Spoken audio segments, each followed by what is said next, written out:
Bonjour tout le monde et bienvenue dans cette vidéo dans laquelle je serai face caméra, ce qui est assez rare sur la chaîne. Et d'ailleurs, je vais vous poser la question directement, est-ce que vous voulez peut-être voir à l'avenir un peu plus de ces vidéos où on pourrait parler de tout un tas de sujets liés à WordPress évidemment. Pourquoi pas, il y a des sujets à aborder, des questions par exemple, est-ce que plutôt Wix, WordPress, les autres CMS ou des questions liées à WordPress, quelles erreurs ne pas faire, etc.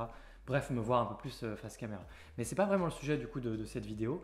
Le sujet c'était plusieurs choses. Déjà de faire une FAQ, j'avais posé des questions par mail et sur YouTube un petit peu aussi. J'ai traîné pour faire cette vidéo et c'est pas parce que j'avais pas de questions mais surtout que j'ai traîné, c'est tout. Également, qu'est-ce que je voulais faire? Ah oui, je voulais faire une annonce et je voulais vous remercier pour la chaîne. Et puis comment elle prend, la croissance, le fait que vous êtes de plus en plus nombreux et que finalement ça marche vraiment bien et même vraiment mieux que ce que j'espérais. Alors en fait, j'espérais pas du tout, je pensais pas que ça marcherait aussi bien. Donc voilà, on va aborder un petit peu tout ça. Je vais commencer simplement par vous remercier effectivement parce que cette vidéo, je voulais la faire à l'occasion des 5000 abonnés.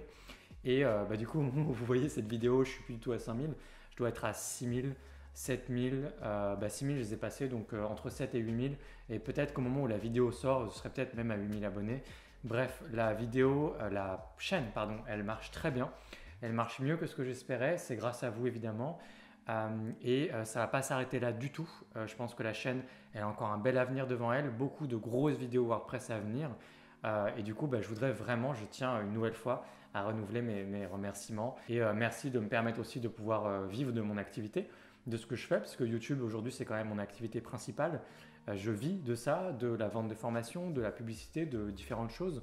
Et du coup, ça marche très très bien et c'est parti pour marcher encore plus. Et si vous n'étiez pas là, je ne sais absolument pas ce que je ferais.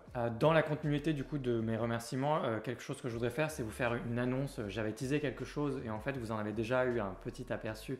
En début d'année, j'ai publié une vidéo qui fait 5h30 sur la création d'un blog, une vidéo très très complète. Et l'année dernière, j'avais également publié une vidéo de 3h30 directement sur YouTube. Création d'un site WordPress, comment créer son site internet. Des vidéos qui ont bien marché. Alors la première en particulier de 3h30 de l'année dernière a très bien marché. Elle approche des 100 000 vues au moment où je tourne cette vidéo. Et je pense qu'elle en fera beaucoup plus. Mes vidéos ont une bonne durée de vie, je pense. Donc une première pour moi, forcément pour moi 100 000 vues c'est vraiment beaucoup. Je ne fais pas de divertissement, enfin vous voyez un petit peu le travail que je produis. Et puis la vidéo de 5h30 qui je pense va également très bien marcher j'imagine. En tout cas, vous avez été très actifs dans les commentaires, ça fait vraiment plaisir. Vous êtes là, vous êtes au rendez-vous, même au niveau des vues finalement elle a beaucoup mieux marché pour une vidéo qui est sortie il y a 10-15 jours au moment où je fais cette vidéo. Elle a beaucoup mieux marché que les autres vidéos sur la même période de temps. Vous savez, on a des statistiques, on peut comparer. Et donc elle est partie pour vraiment bien marcher. Et du coup, ce que je voudrais vous faire comme annonce, c'est tout simplement qu'il fut un temps où j'avais dans l'idée de réserver un gros tuto, pas juste des tutos mais des grosses formations finalement, surtout derrière un paywall, du coup de payer pour de récupérer ces formations, des formations payantes. J'en avais tout un tas en tête, c'est pour ça que j'avais lancé WordPress Masterclass à l'époque. Et ça fait beaucoup en fait à gérer pour moi, c'est assez lourd, c'est même un peu trop. Et du coup, je me suis posé la question de comment je pourrais travailler autrement. Et j'en suis venu à la conclusion que je pouvais tout à fait trouver une belle symbiose entre ce que je propose sur YouTube, qui est très généreux, et le fait de pouvoir continuer à vendre des formations qui sont quand même plus denses, plus structurées, comme par exemple e-commerce et infopreneur, qui à un moment j'ai pensé que j'allais ni plus ni moins arrêter, c'est-à-dire ne pas les mettre à jour, arrêter de les vendre. Et que finalement en fait je vais continuer parce que je vois ce que je pourrais apporter de plus. Je vais d'ailleurs ces deux grosses formations les retourner entièrement cette année et elles seront encore beaucoup mieux qu'elles ne l'étaient jusqu'à maintenant. Ça arrivera dans le courant de l'année.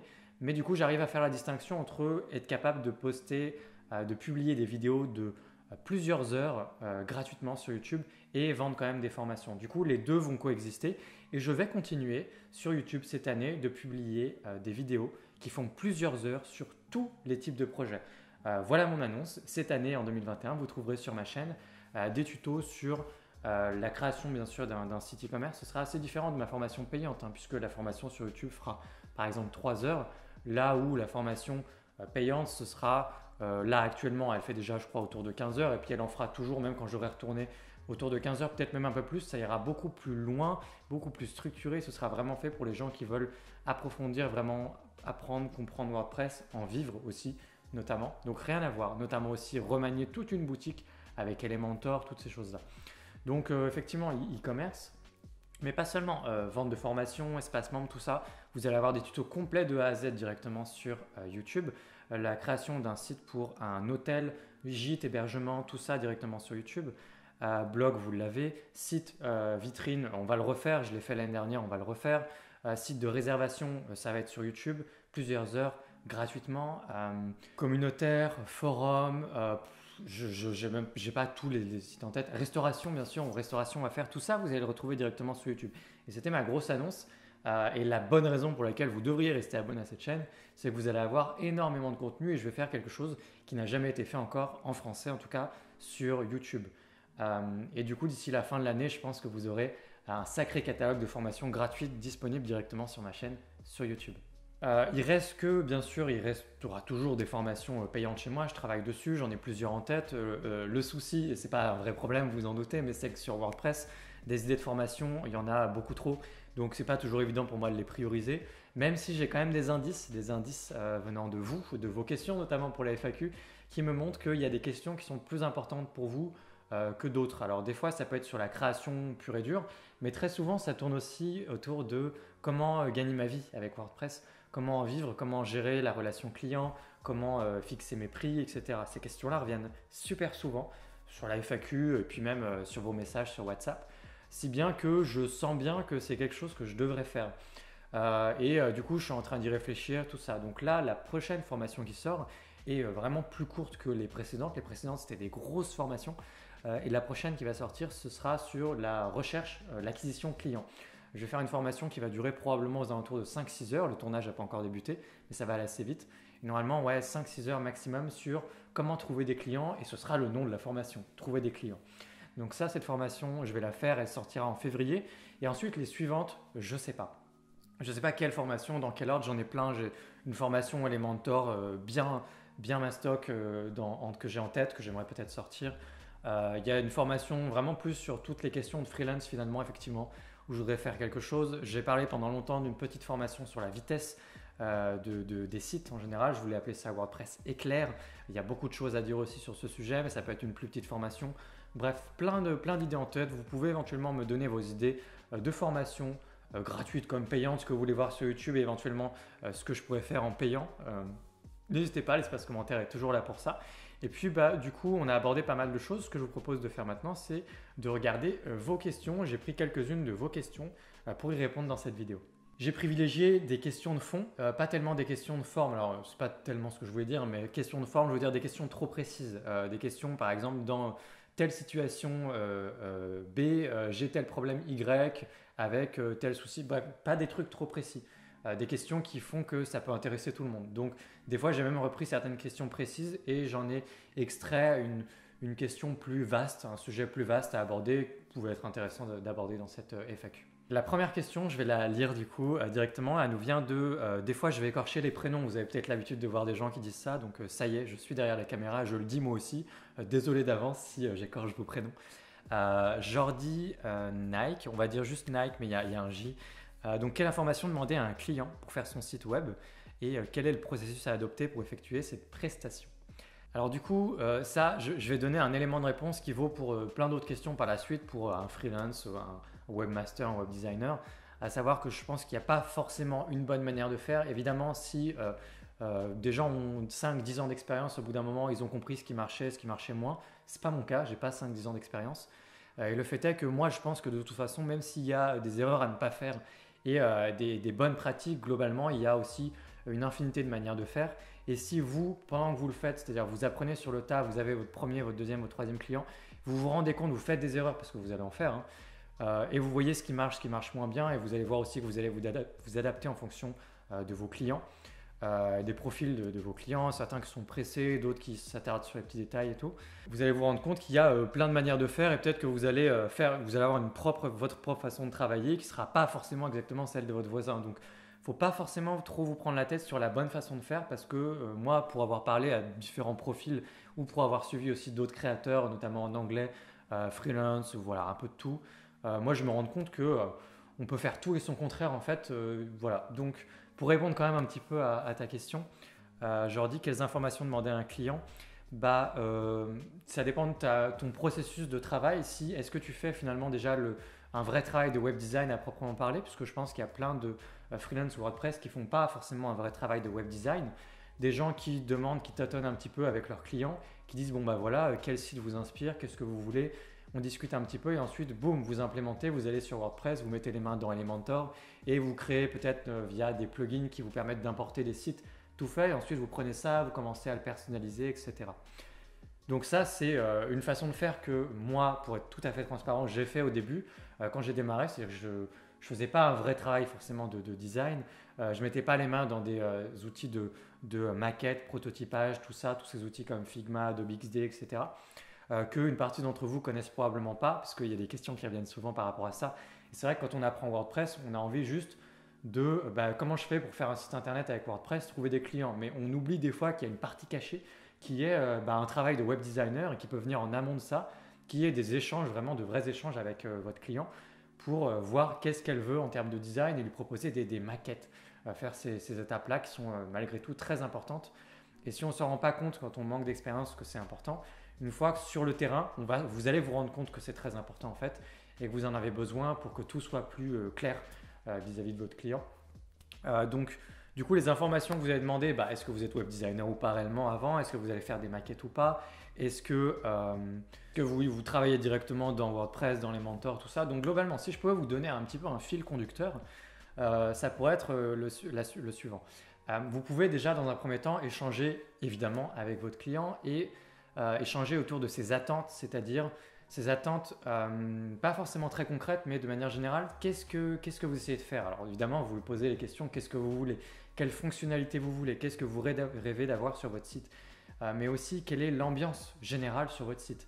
En termes de feeling, quelle est l'image de marque de votre entreprise? Parce que la plupart de vos clients vont être, j'imagine, des entrepreneurs, des entreprises, des boîtes. Donc voilà, qu'est-ce que vous essayez de véhiculer? Est-ce que posez juste des questions, essayez de comprendre le projet de la personne et globalement, ce que vous allez essayer de faire de toute façon, c'est non pas de construire juste, vous n'allez pas construire juste un site internet, vous allez construire une relation parce que vous allez vouloir idéalement que ce client-là, plus tard, il revienne vers vous pour des modifications sur le site. Peut-être que vous allez rester webmaster pour lui, peut-être qu'il va vous recommander auprès d'autres personnes, peut-être que vous allez travailler avec lui sur des modifications majeures sur le site, pas juste des petites retouches.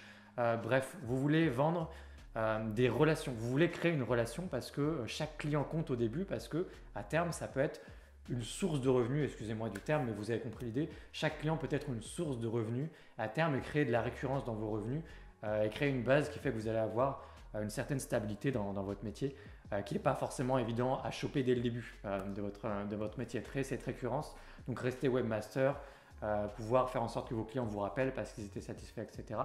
Donc de toute façon, la première étape, je pense, ça reste quand même de créer une relation et tisser des liens, poser des questions. Et soyez vraiment à l'écoute, soyez attentifs, posez des questions. Vous n'êtes pas là pour étaler votre savoir, surtout pas. Vous êtes là pour le comprendre, le ou la comprendre le projet, essayer de vous l'approprier un petit peu pour avoir vraiment de la valeur pour cette personne, pour cet entrepreneur, pour ce futur client, donc pour ce prospect. Une fois que vous avez posé toutes vos questions, quelles fonctionnalités, vous pouvez demander le nombre de pages évidemment, vous avez demandé quelle fonctionnalité, le nombre de pages, est-ce qu'il y a des petits détails que vous devriez savoir. Des fois, ils ont vraiment un petit détail qui les hante, quelque chose en tête d'intéressant à savoir pour vous, du style, quand moi j'ai demandé la première fois, je vous expliquerai un jour, j'ai déjà été client du coup pour un site internet, pour un site même qui a été monté sur WordPress il y a des années de ça. Et j'avais demandé le détail qui tue, j'imagine, pour un freelance. J'avais demandé à avoir de la musique qui se lance automatiquement quand on arrive sur le site. Ce qui est en fait une sacrément mauvaise idée. Et en fait, j'aurais aimé à l'époque que cette agence avec qui j'avais travaillé me dise non, c'est pas forcément une très bonne idée. Mais bon, ils l'ont fait. Et ça, c'est le genre de détail, je pense que voilà, vous en tant que freelance, vous voulez le savoir ça clairement. S'il faut qu'il y ait une petite musique qui se lance quand le site charge automatiquement.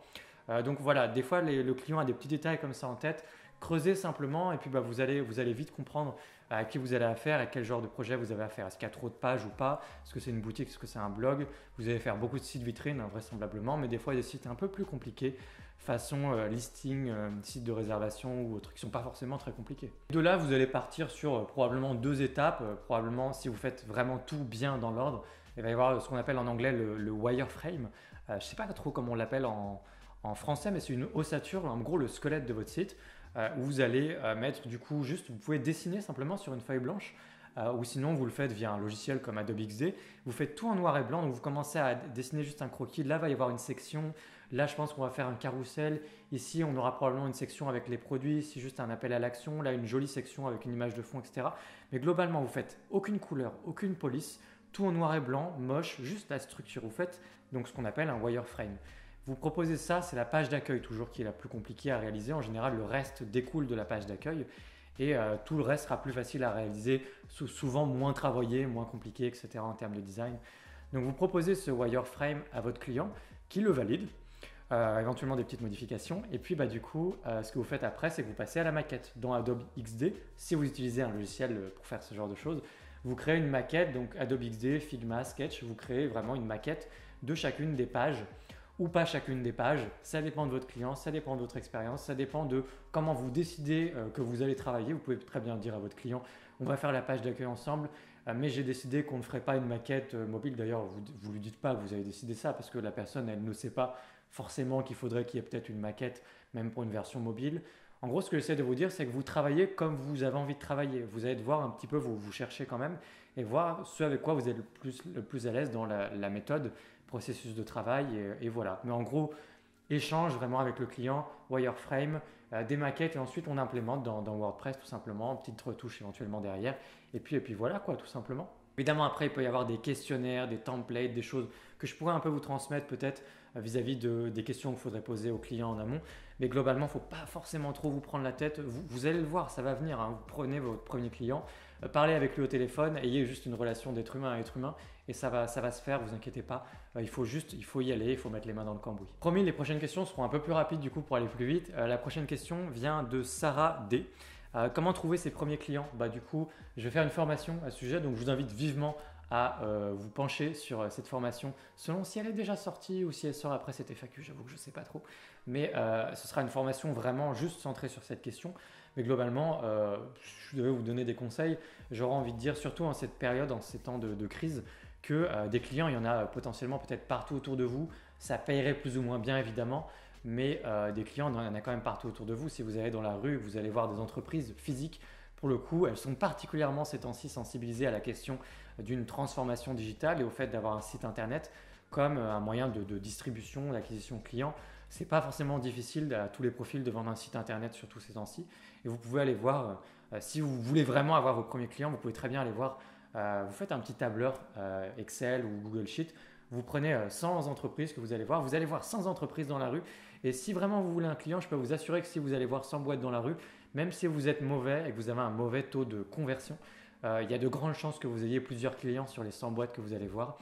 Donc j'aurais envie de dire déjà peut-être commencer par là, mais sinon en général, si vous faites comme moi et comme la plupart des gens qui débutent, vos premiers clients, vous allez les avoir dans votre répertoire, tout simplement, dans votre entourage, plus ou moins proche, parfois même la famille, entourage plus ou moins proche, vous prenez votre téléphone et vous appelez des gens, vous faites savoir au monde entier, vous criez au monde entier que vous faites des sites internet maintenant, vous en parlez sur Facebook, sur vos réseaux sociaux, vous faites passer le mot à votre entourage, votre famille, vous commencez à faire vos premiers sites gratuitement, même pour la famille, votre soeur, votre frère, votre tante.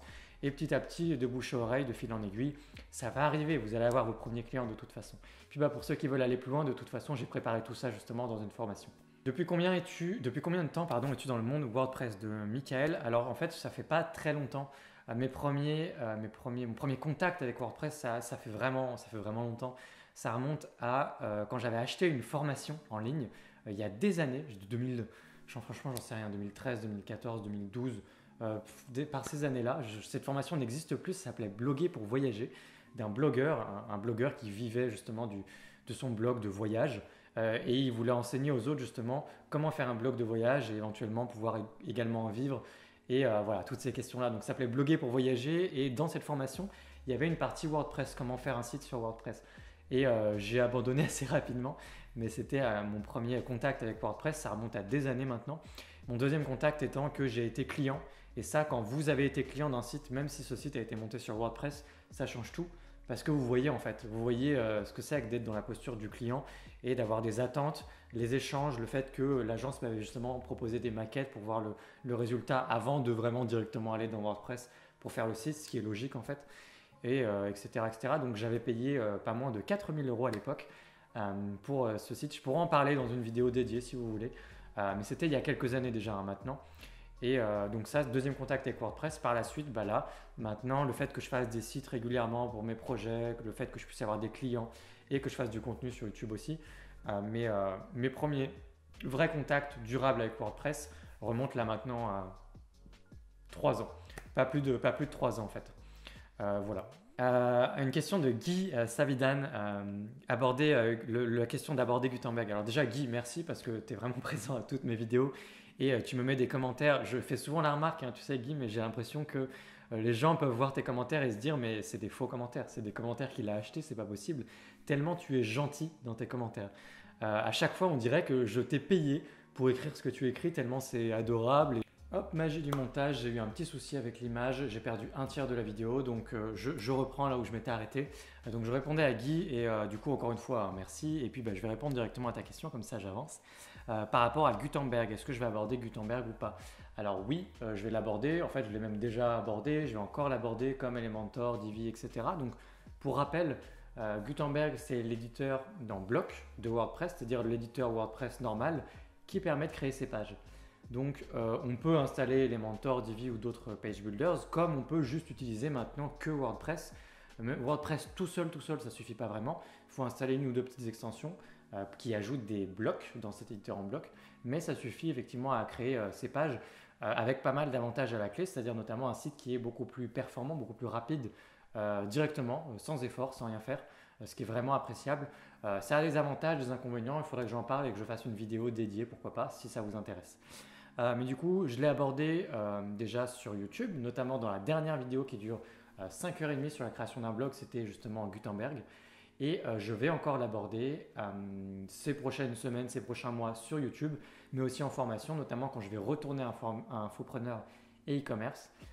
Du coup, il y aura une petite partie sur Gutenberg, je ferai plus quand même Elementor, mais il y aura quand même une grosse leçon sur Gutenberg, de sorte à ce qu'il y ait les deux systématiquement dans mes formations, et puis sur YouTube aussi. Question suivante de Ophélie Moret qui, si je ne dis pas de bêtises, est quelqu'un avec qui j'ai échangé à plusieurs reprises sur WhatsApp. Elle m'a posé des questions récemment. Alors Ophélie, d'ailleurs je crois, si je dis toujours pas de bêtises, qu'elle a fait le site d'une mairie, je ne sais plus quelle commune exactement, et que mes formations ont a priori beaucoup aidé en ce sens. Donc si c'est le cas, j'en suis ravi.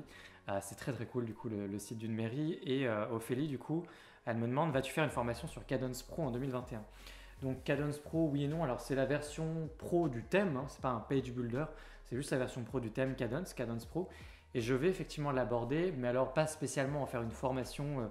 Je vais faire une vidéo, il y aura forcément à un moment ou un autre une vidéo dédiée à Kadence Pro sur YouTube en début d'année, ça ne devrait pas trop tarder.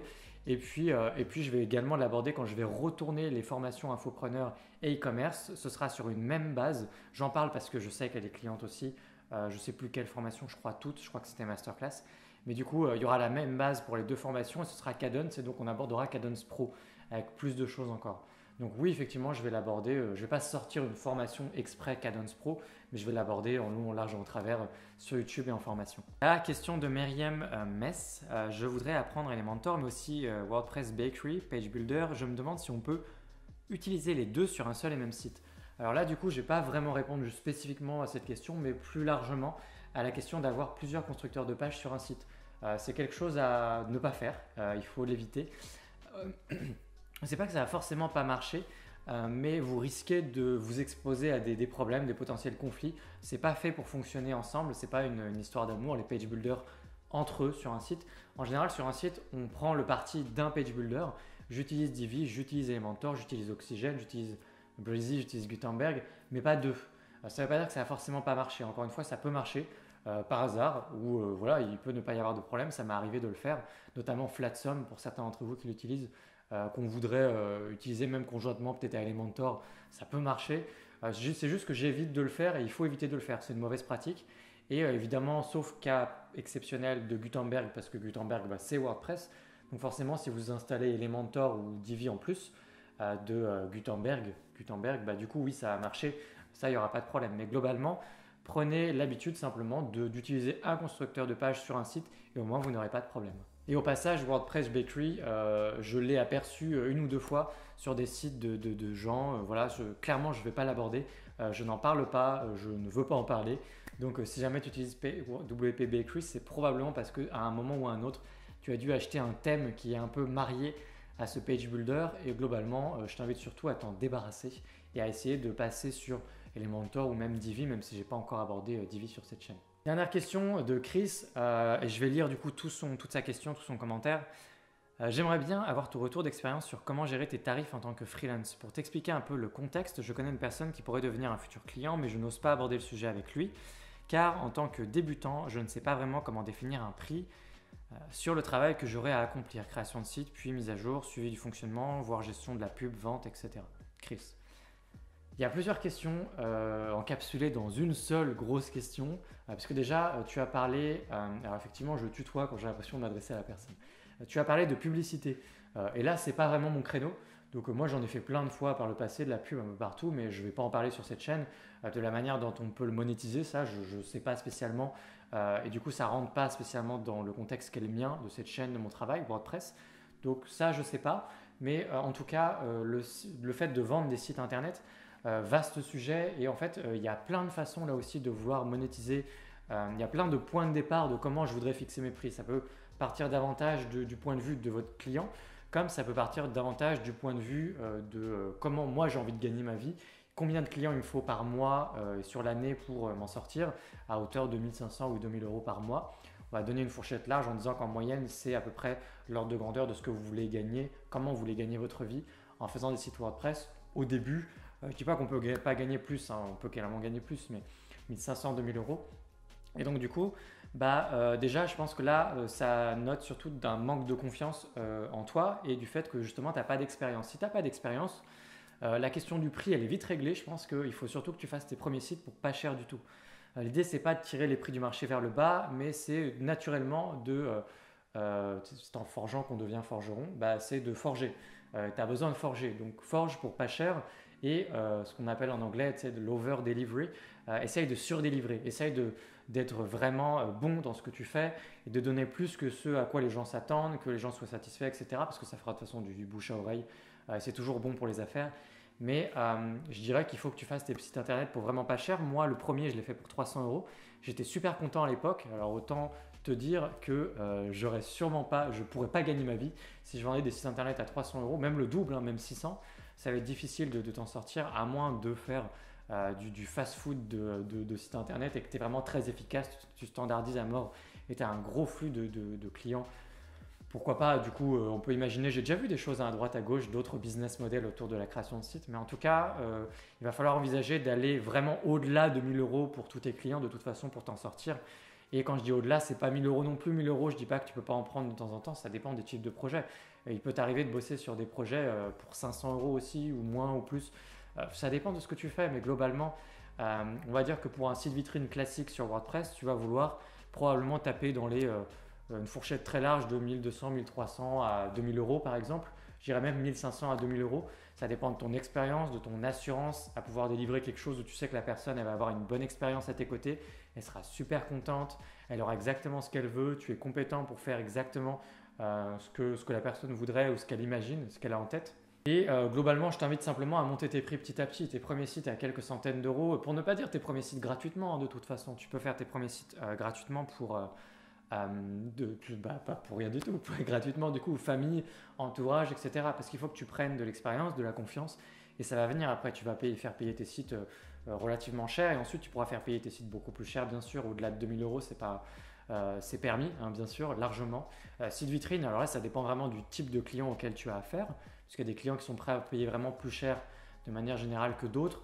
Par exemple, j'ai fait payer 1000 euros ou un peu moins des fois des sites pour des praticiens en massage qui voulaient leur petit site de réservation, mais ces gens-là, ils vont payer naturellement moins cher qu'une entreprise qui a les reins plus solides et qui va naturellement se tourner vers des prestataires pour payer 2, 3, 4 000 euros en une fourchette large de 2 à 4 000, c'est très large. Pour un site vitrine et sans compter que derrière tu peux créer justement une base solide de revenus peut-être récurrents en restant webmaster pour les différents clients, les projets sur lesquels tu travailles. Donc franchement, il y a toutes sortes de prix, ça dépend de ton expérience. Si tu n'as pas d'expérience, fais pas payer cher, c'est tout. Et ça va très vite venir. En quelques mois, tu peux te forger suffisamment d'expérience pour te dire c'est normal que les gens me payent 1500 euros, 2000 euros, 2500 euros, 3000 euros, en sachant qu'il y a des types de projets sur lesquels après les gens n'iront jamais négocier en se disant mais oui mais c'est un peu cher. Des projets où on parle de fonctionnalité pure et pas juste de compétences de web design, comme le fait de faire des sites un peu de place de marché ou à la manière de Airbnb ou des sites de listing, des sites sur lesquels il y a des fonctionnalités plus avancées, sur lesquels personne ne discute de ah oui mais est-ce que ça vaut le coup d'avoir un site WordPress alors qu'il y a Wix à côté. Personne ne va venir te parler de ça parce qu'il y a des sites sur lesquels il n'y a rien à dire à ce niveau-là. C'est effectivement, si tu veux un site avec des fonctionnalités comme Airbnb, des sites de réservation pour des voitures, du VTC, tout ça, et plein d'autres types de sites, même sites de réservation finalement en réalité, ces gens-là ont besoin de toute façon de professionnels. Le professionnel, c'est toi, donc au bout d'un moment, ce type de site-là, il faut vraiment aller chercher les 2000 euros sans problème et au-delà, après, en fonction du client, de ton expérience, du contexte, etc.